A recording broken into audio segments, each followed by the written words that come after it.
Is my noble friend aware of the extent of the dominance and the threat of Amazon to the retail trade in general, and soon for the grocery trade and the pharmacy trade? Already Amazon controls, in the billion-pound market, 39% of the UK and 57% if you look at the States. And against that background, will Her Majesty to level the playing field and look at what France and Germany and co are looking at in terms of digital taxation, or a special sales tax like the USA, or indeed look at a higher rate of VAT, which is possible under our legislation? And at the very, very least, will they at least set up now, bearing in mind that 39% of today's billion-pound market in our country, set up a Monopolies Commission inquiry? For if they do not, then our retail trade, as we know it, will disappear. Well, Lords, it is a matter for the CMA to look at these matters, and as I said in my original answer, they've got powers to look at that.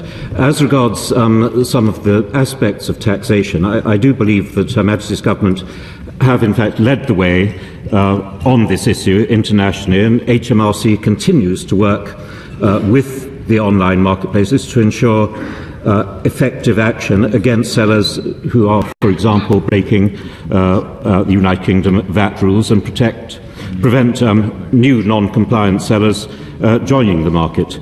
We believe that all those multinationals in that world ought to be paying the taxes due, and we won't settle for anything less. Other than that, my lords, I think my noble friend should accept that many of the changes that are happening too in the marketplace are being driven by what the consumer wants, and our job is to make sure that the marketplace can adapt to that. Does the noble lord consider it acceptable that a company which delivers its goods from a warehouse in the UK to a customer in the UK, but has its headquarters, for example, in the Channel Islands, should pay less VAT than a company that delivers its goods from the UK to the UK and has its headquarters in the UK? For that is what is happening. Well, I don't think I can take the noble lord much further than I have at the moment.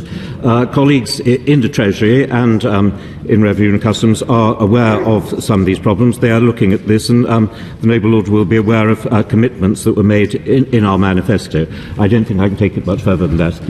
My lords, the noble minister is very sanguine about what's going on in our high streets, but today Toys R Us went into administration, putting about 3,000 jobs at risk. Maplin has called in the administrators. There is a crisis on the high street. Can the minister tell us what the government is doing to recognise the pressure that the digital economy is putting on the physical shops of our high streets? My lords, we do recognise this, and as the noble lord will be aware, we made changes to the rates system to provide some help to the high street, and we will continue to do that.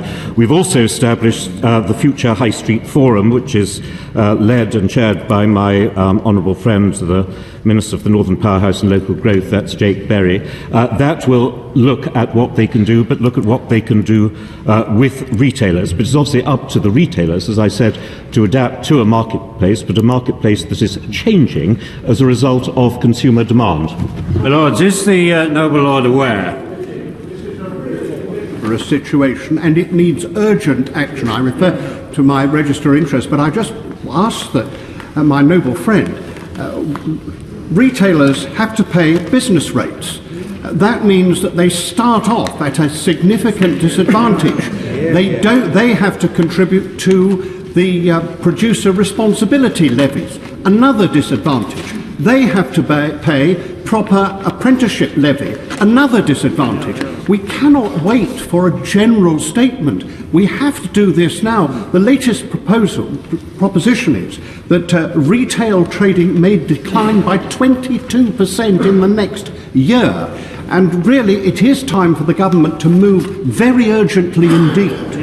Well, my lords, I did make it clear that we have made changes in the autumn budget. We now measures worth some 2.3 billion in terms of cutting business rates and to try and bring a degree of fairness to the system. There are limits to how far one can go, and one's got to accept that a lot of what is happening is a result of what the consumers want, and it is obviously up to the retail sector itself to be able to adapt and change in the face of changing consumer and social trends. The government, as I said, is doing what it can. That's why I mentioned the Future High Street Forum, chaired by my honourable friend. That's why we've also announced changes to rates. Thereafter, I think it must be for the retail sector itself to see what it could do to change. Well, Lords, is the noble Lord aware that a couple of years ago your Lordship's EU Select Committee, on the subcommittee under my chairmanship as it happens, produced a report on online platforms in which we were seeing that the apparent consumer advantage was taken advantage of by the big online platforms and that the competition authorities at the European level were finding it difficult to come to terms with it. Witness the ongoing problem with Google.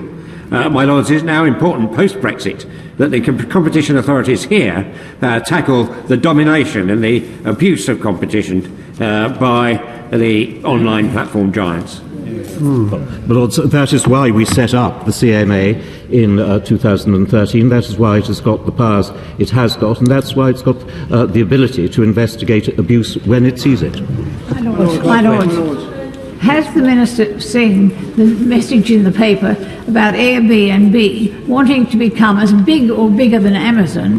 And if that happens, and obviously will threaten all the high street tourist agencies, which they say want to take over tourism completely, will the answers he's given today apply equally to them if they become half as big as Amazon?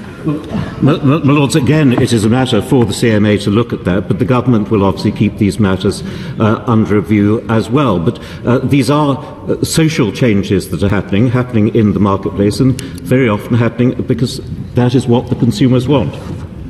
Well, so whilst declaring my professional and LGA interests, would the Minister agree that in addition to the challenge of online retailing, rental levels, underinvestments in retail streets and a business rate system that imposes one of the highest recurring taxes of its kind anywhere in Europe also collectively conspire to damage profits, prospects and the public experience of many traditional shopping environments? And furthermore, would he agree that trying to shift the burden of reliefs for business rates onto hard-pressed billing authorities is not the right answer?